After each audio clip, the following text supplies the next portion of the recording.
جنرال موبین رښتیا وژل شوی. موبین کندهار ته د څه لپاره غوښتل شوی و او د هغه د مرګ خبر څومره حقیقت دی؟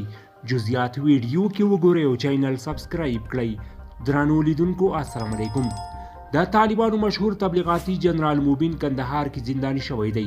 د هغه پلویانو په ټولنیزو رسنیو کې دا موضوع راپورته کړې او د هغه نیول کېدل یې غندلي دي.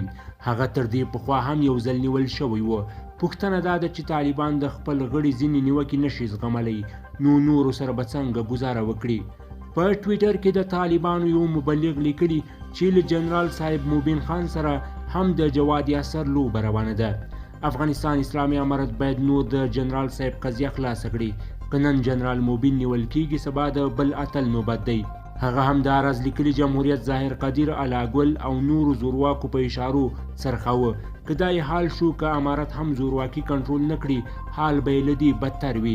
همدارنګه د جنرال موبین بل نږدې ملګری ډاکټر حاتب مختار لیکي په خواله رسنیو کې د جنرال موبین د وژلو خبر بې بنسټه، بې باوره او بې اساسه دی.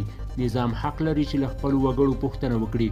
نو هغه خلک چې غواړي په لوی لاس داسې بې حقیقته شایعات خپروي ترڅو د اسلامي نظام د بدنامولو سبب شي، د افغانستان ملت په داسې بې ځایه تورونو او دروغجنو معلوماتو ښه پوهیږي.